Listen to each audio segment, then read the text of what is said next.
Hi guys, this is James from Team Eternal Hope. I'm here to bring you my Kagero build today. Also doing a bit of an introduction for Team Eternal Hope, as this will be our first video. Hopefully Jordan from the team will be doing a Royal Paladin deck build soon. He's also part of Team Eternal Hope. You've also got Josh and Baz, who at the moment are running Gear Chronicles and Aquaforce. I'll get straight into the deck build, and then I'll sort of go through a few things, hopefully, that we plan to do with the channel, and sort of, yeah. Anyway, so the deck build. So we've got Sedai as my starter. I prefer him to the Grade 3 Searcher and any other sort of starter that's currently being used at the moment. I mainly like him for his 5k boost early game. I find that forcing your opponent, if they want to guard you early, to use a 10 and then take the risk of a trigger is a lot more effective than having a 4k booster and they just drop a 10 and you can't hit at all. I also like the effect. I think it's one that I use more often. I've tried a few others, and this one has been the one I use more. Basically, when you retire something due to an effect from one of your guys, you can soul charge him and retire another rearguard, or your opponent chooses one. So if they only had two anyway, then they have no choice, because you retire one, say through Mahmud, and then they have no other choice but to retire the last one. Yeah, so we'll go into the grade 3s.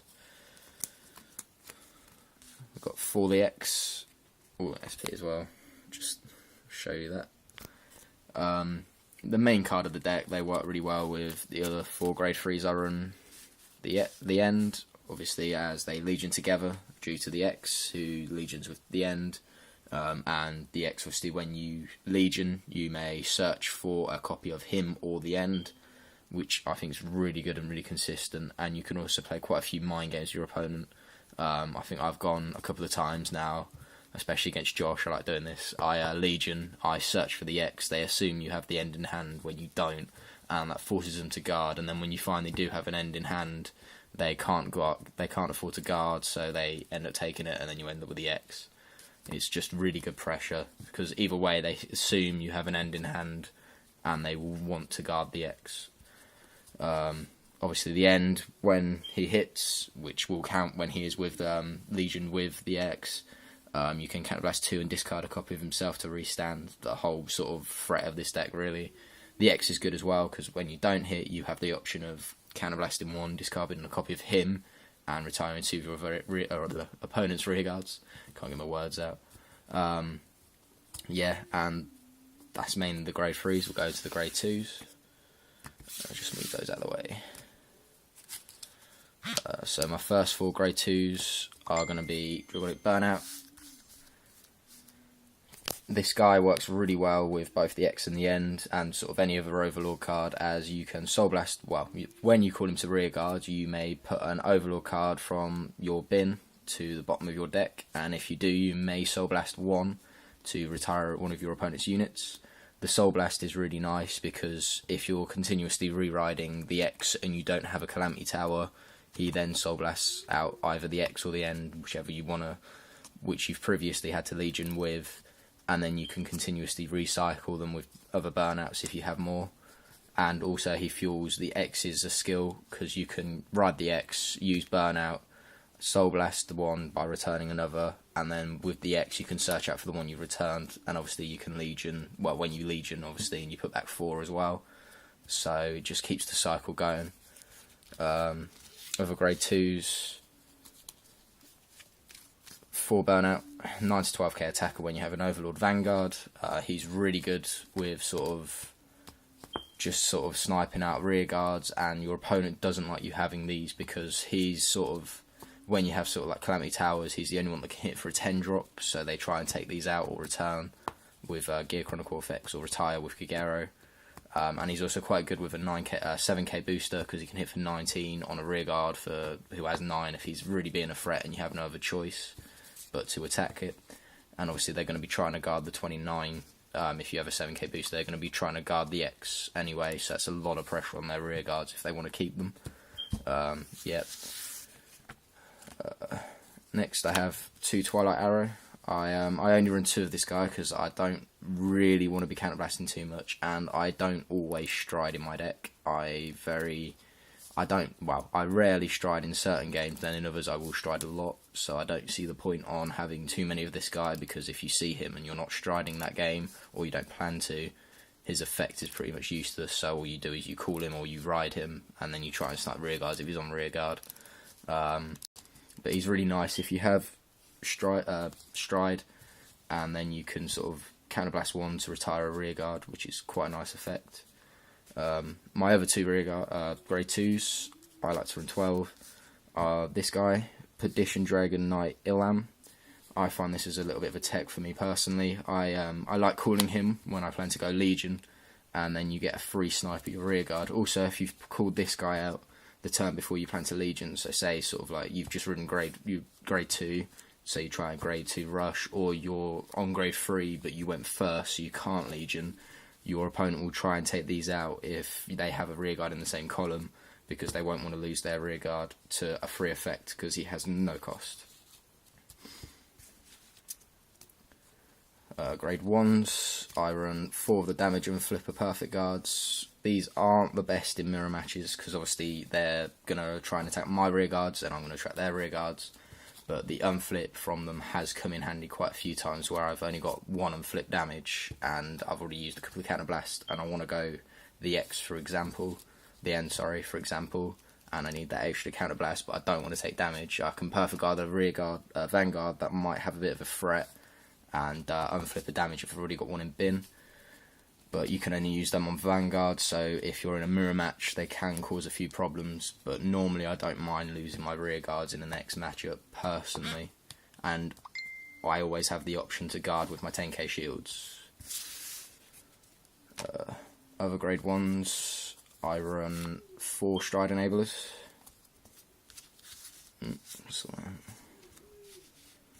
I run 4 of these because despite the fact that I don't stride too often, I normally don't like to discard my end or the X from hand. I sometimes have been known to, but I'd rather discard one of these guys. And also, if I ain't planning on striding, I can always call this guy behind an X or the N, or Burning Horn, and hit for those extra sort of boundaries on rear guards if necessary. So it's not like they're a dead card in hand either. I only run 3 Calamity Tower Waven, but I also run 2 Gojo in my grade 1 lineup. Calamity Tower Waven, I do like him.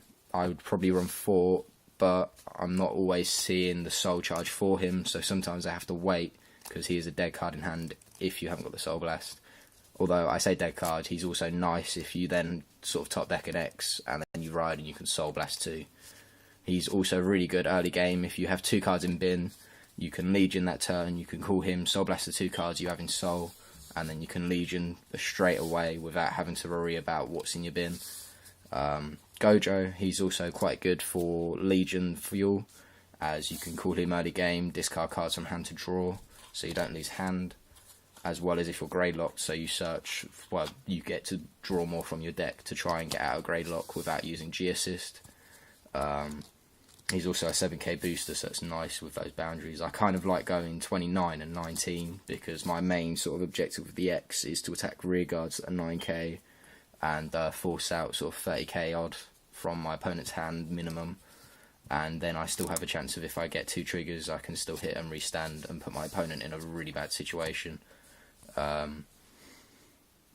basically that. Triggers, I run 6 crit. I don't run more than 6 crit because I run other triggers and I don't feel like there is much need for a crit threat. I do feel like having them in there does force your opponent to guard when they're on 4 damage, even if they want to take the X, because then you have the chance of killing them. So I find having 6 in there, you see them quite often as well, surprisingly, even at 6, so I quite like having that. My other main trigger, despite the 4 heals, just show the 4 heals,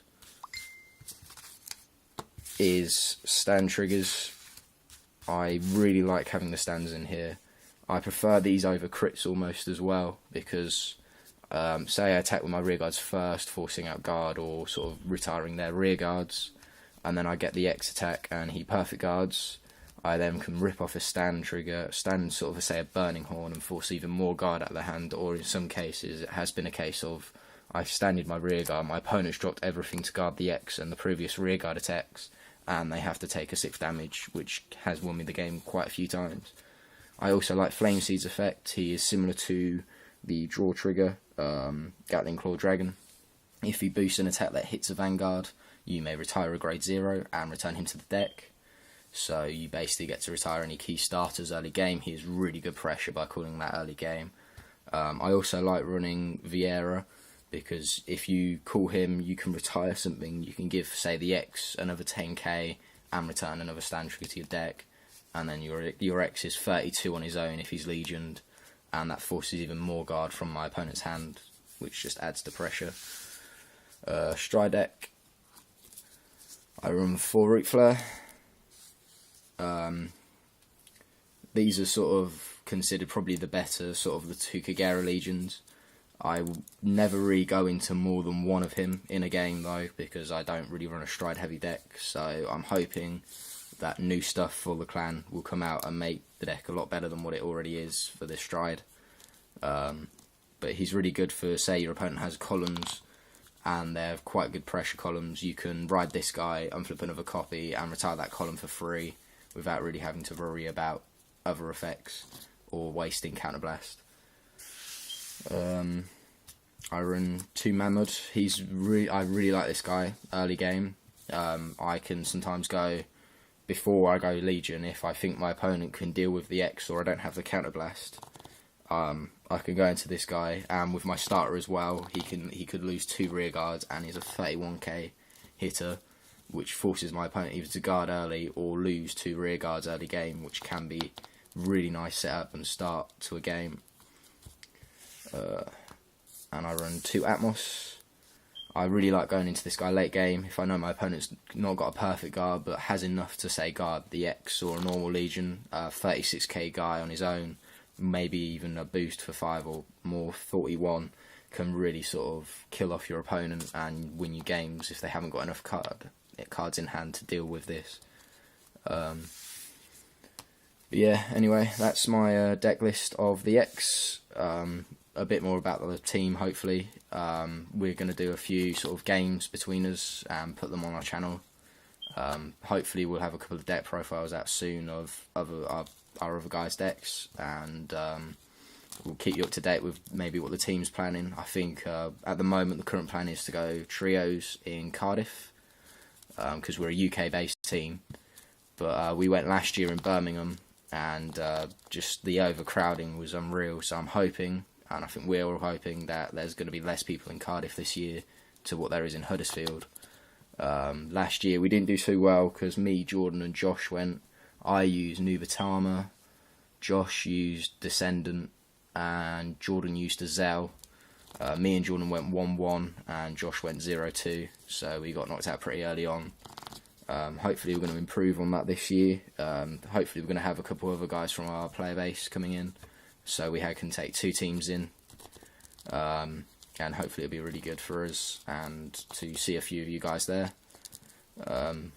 Yeah, and if you want to let us know of anything you might want to see, sort of requests to do with card games, just let us know and we'll see what we can do. I also play a bit of Yu-Gi-Oh! I'm not sort of a massive player, I play casually.